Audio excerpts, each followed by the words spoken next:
Kementerian Pendidikan Malaysia (KPM) telah memperkenalkan format baharu Pentaksiran Sijil Pelajaran Malaysia (SPM) mulai tahun 2021 bagi pelajaran akademik KSSM. Oleh itu, semua calon SPM wajib untuk mengetahui format baharu KSSM sebagai persediaan untuk menghadapi peperiksaan SPM nanti. Mengapakah masih terdapat calon SPM yang lemah dalam penulisan karangan? Pertama, pendahuluan calon tidak matang kerana kurang membaca. Untuk memperbaiki kelemahan ini, anda haruslah banyak membaca artikel-artikel dalam internet, majalah-majalah ataupun buku-buku karangan untuk mengasah kemahiran mengarang kamu dan juga menjadikan pemikiran kamu lebih matang. Kedua, isi terpesong kerana tidak memahami kehendak soalan. Untuk mengelakkan kesalahan ini, anda haruslah membaca sekurang-kurangnya 2 kali soalan yang diberikan dan juga highlight atau menggariskan isi-isi penting ataupun kata tugas yang ada dalam soalan. Dengan itu, anda tidak akan menulis karangan terpesong. Yang ketiga, tidak tahu cara untuk menghuraikan isi. Ini merupakan tujuan utama anda menonton video ini, kan? Jangan bimbang, nanti cikgu akan jelaskan teknik untuk menghuraikan isi. Yang keempat, banyak kesalahan ejaan. Contohnya, nenas ke nanas? Motosikal ke motosikal? Zuhur ke zohor? Tauge ke tauge? Yang manakah betul?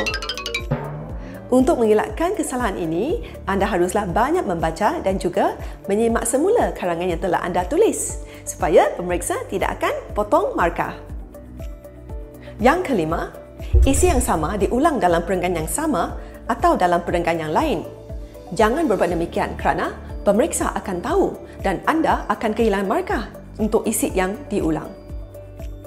Yang keenam, isi-isi yang ditulis tidak logik seperti memiliki kuasa luar biasa ataupun memiliki kuasa sakti. Contohnya, manusia boleh terbang seperti Superman ataupun manusia boleh menjadi halimunan seperti Invisible Man ataupun anda terserempak dengan hantu. Jadi, semua ini tidak digalakkan untuk ditulis dalam karangan SPM. Yang ketujuh, tulisan seperti cakar ayam dan sukar untuk dibaca.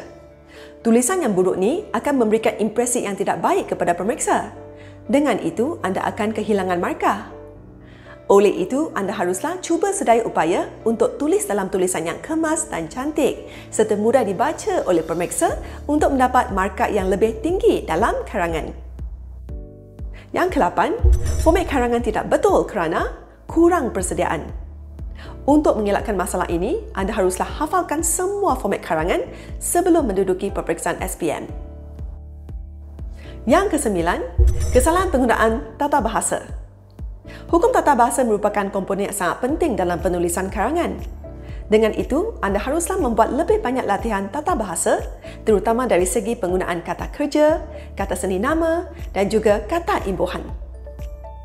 Semua faktor inilah yang menyebabkan calon kehilangan banyak markah dalam bahagian penulisan. Teruskan menonton video ini jika anda ingin mengetahui teknik untuk menulis karangan A+ dalam SPM berdasarkan format terbaharu KSSM.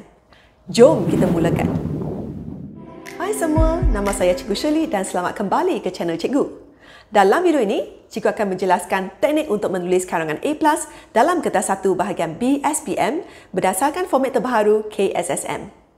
Ingat tekan subscribe dan notification bell jika anda ingin menonton video bahasa Melayu Cikgu yang akan datang. Karangan boleh dianggap sebagai diri penulisnya. Tanggapan dibuat demikian kerana unsur-unsur yang meminda karangan ialah perkataan, frasa, ayat, idea atau isi serta pengalaman dan pengetahuan. Semua ini berpunca sepenuhnya daripada penulisnya. Sekiranya penulis tidak menguasai unsur-unsur tersebut, maka karangan berkenaan tidak akan menjadi sempurna. Karangan juga seperti manusia, perlu mempunyai kepala, bahagian tengah dan anggota bawah untuk menjadi manusia yang lengkap fizikalnya. Hal ini kerana setiap karangan perlu mempunyai pendahuluan, isi dan penutup. Anggota-anggota badan manusia itu pula perlu berada di tempat yang sepatutnya. Demikianlah juga dengan karangan. Bahagian-bahagian karangan berkenaan didirikan oleh perenggan. Didapati bahawa kegagalan calon peperiksaan di peringkat SPM untuk mendapat markah yang tinggi disumbangkan oleh kertas karangan. Pelajar mempunyai idea tetapi tidak tahu cara untuk menghuraikan idea tersebut. Di sini, masalah pelajar ialah kurang kemahiran untuk mengarang. Justeru, pelajar dinasihatkan untuk mempelajari teknik untuk menulis karangan supaya dapat menulis karangan dengan berkesan.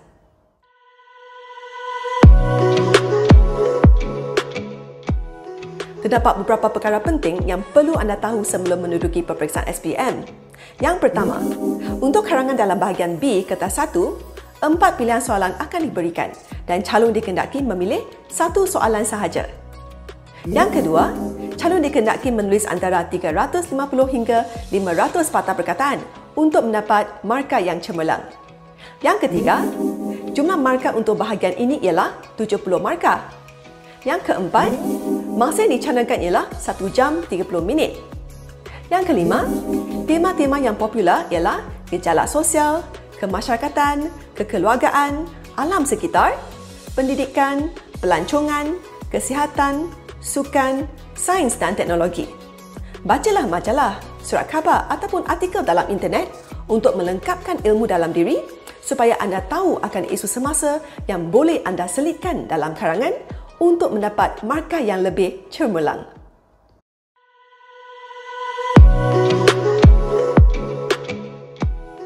Untuk mengelakkan masalah kesuntukan masa, calon haruslah bijak mengagikan masa dengan betul. Apabila calon mendapat kertas peperiksaan, calon haruslah memahami dan menganalisis tajuk-tajuk yang diberikan.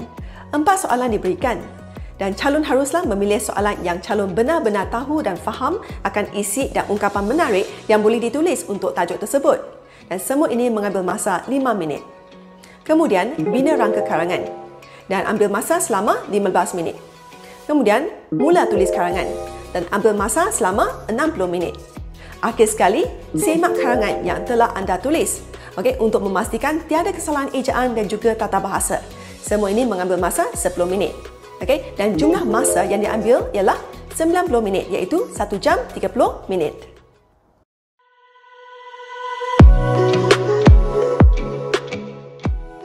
Tip yang seterusnya ialah mengetahui kehendak soalan. Baca dengan teliti semua soalan yang diberikan terlebih dahulu. Pilih satu soalan yang sesuai dengan keupayaan, pengetahuan dan pemahaman kita. Fahami tema soalan dan garisi tugasan soalan. Baca soalan yang dipilih berulang-ulang kali untuk memastikan tiada kesilapan yang akan dilakukan. Pastikan format yang ditulis adalah betul berdasarkan kehendak soalan.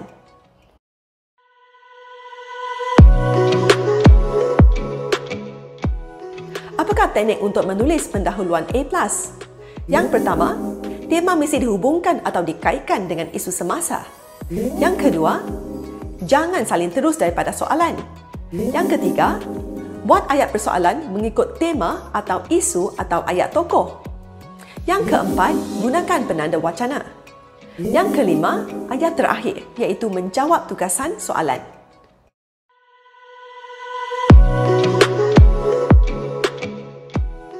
Terdapat satu peringatan penting yang cikgu ingin nasihatkan.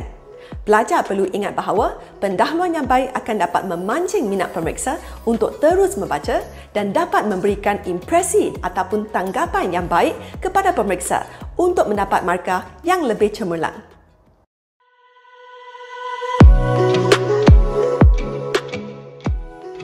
Apakah teknik untuk menulis pendahuluan A+? Mari kita lihat contoh soalan ini. Negara Malaysia turut menghadapi masalah pencemaran alam sekitar yang boleh mengancam kehidupan rakyat. Huraikan usaha-usaha yang boleh dilakukan untuk menangani masalah pencemaran alam sekitar di negara ini. Pertama sekali ialah kita perlu memahami dan menganalisis tajuk yang diberikan. Dan tema untuk tajuk ini ialah pencemaran alam sekitar. Dan tugasan ialah usaha-usaha menangani. Ingat highlight ataupun gariskan ya. Format ialah karangan perbincangan. Mari kita lihat contoh pendahuluan A+. Sejak negara kita menikmati arus kemodenan, tapak bumi bertuah dan menjadi kebanggaan rakyat Malaysia ini telah menjadi tempat yang tidak selamat untuk didiami. Hal ini wujud akibat daripada isu pencemaran alam sekitar, iaitu pencemaran air, udara dan darat. Justifikasinya, maksud justifikasinya ialah alasan yang kukuh. Isu jerebu yang bukan sahaja mencejaskan kesihatan penduduk, malahan juga mengancam ekonomi negara, terutama dalam industri pelancongan, telah menjadi topik hangat yang dibincangkan dari kedai kopi hingga ke parlimen. Bernaulah kata pepatah, kalau tidak ada angin, masakan pokok bergoyang. Sebenarnya, sikap manusia zaman moden yang materialistik merupakan faktor utama berlakunya masalah pencemaran. Persoalannya, apakah langkah yang boleh diambil untuk mengatasi pencemaran alam sekitar? Sesungguhnya, semua pihak haruslah mempunyai tanggungjawab untuk menangani masalah pencemaran alam sekitar yang semakin menjadi-jadi. Jadi, pendahuluan mesti ada isu semasa, pepatah ataupun ungkapan menarik, persoalan dan ayat penegasan untuk ayat terakhir.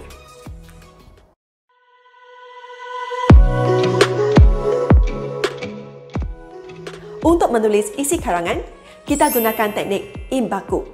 A ialah isi, M ialah mengapa, B ialah bagaimana, K ialah kesan, U ialah ungkapan menarik seperti peribahasa dan P ialah penegasan. Mari kita lihat contoh perenggan isi yang pertama iaitu perenggan yang kedua. Untuk menulis perenggan yang kedua, kita mulakan dengan isi yang utama. Pada pandangan saya, ibu bapa memainkan peranan yang sangat penting dalam menangani masalah pencemaran yang berlaku kini. Menurut hadis Nabi Muhammad SAW, anak ibarat kain putih, ibu bapalah yang akan mencuratkannya. Kemudian kita sambung dengan mengapa. Hal ini begitu kerana ibu bapa merupakan orang yang terdekat kepada anak-anak. Mereka sentiasa berdampingan dan berbual-bual dengan anak. Kemudian kita sambung dengan bagaimana. Oleh hal yang demikian, ibu bapa wajar mendidik mereka untuk menghargai dan mencintai alam sekitar.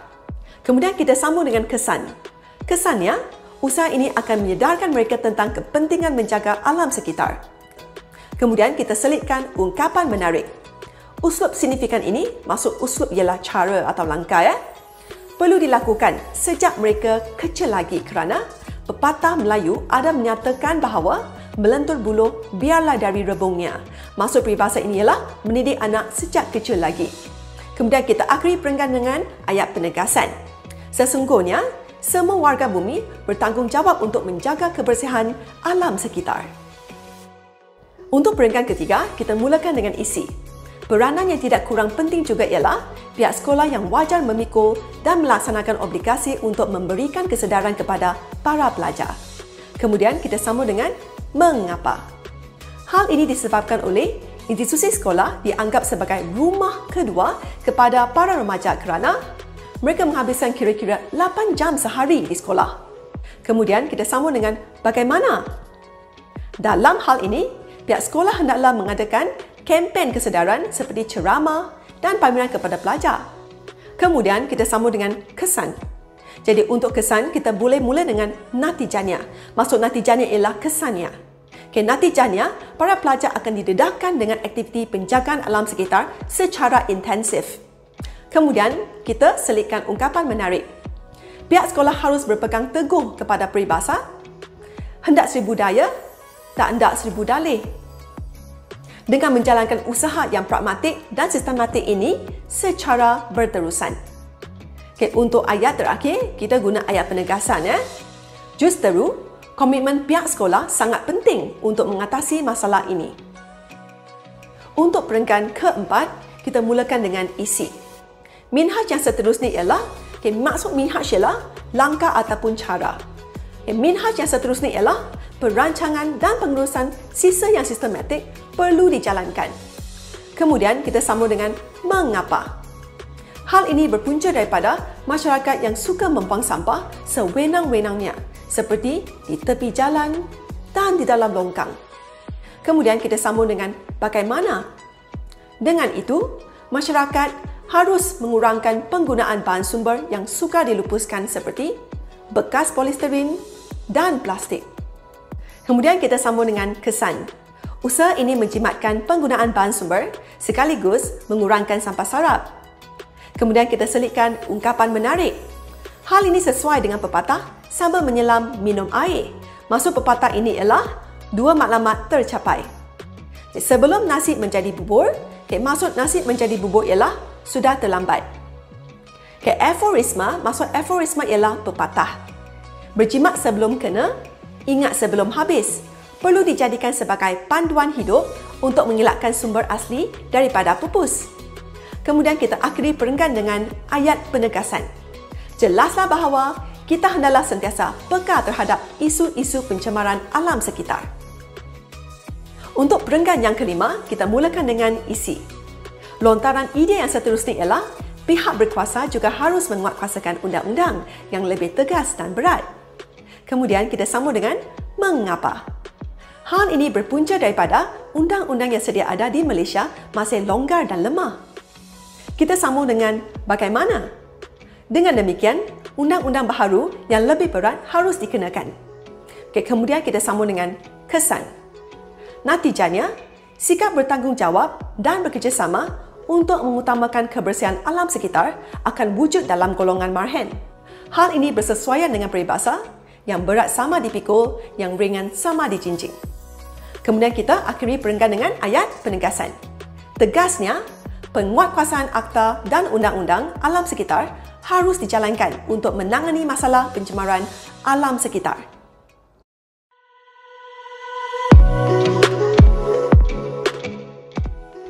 Untuk menulis penutup A+, kita guna teknik PCH. P ialah pandangan, C ialah cadangan dan H ialah harapan. Mari kita lihat contoh penutup A+.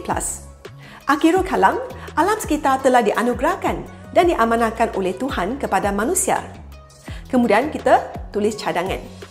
Oleh itu, masalah pencemaran alam sekitar perlu ditangani dengan segera dan memerlukan kerjasama padu yang diibaratkan seperti aur dengan tebing daripada semua pihak. Kemudian kita akhiri dengan harapan. Hakikatnya, generasi akan datang dapat menikmati keindahan dan kelestarian alam sekitar yang menjadi idaman oleh manusia yang cinta akan keharmonian dan kesejahteraan. Setakat di sini sajalah video untuk kali ini. Cikgu berharap video ini akan dapat membantu para calon SPM untuk mendapat markah yang tinggi dalam penulisan BM-SPM. Jika anda merasakan video ini bermanfaat, ingat tekan like dan share kepada kawan-kawan yang juga ingin skor A+ dalam BM-SPM. Sehingga kita berjumpa lagi dalam video yang akan datang. Bye!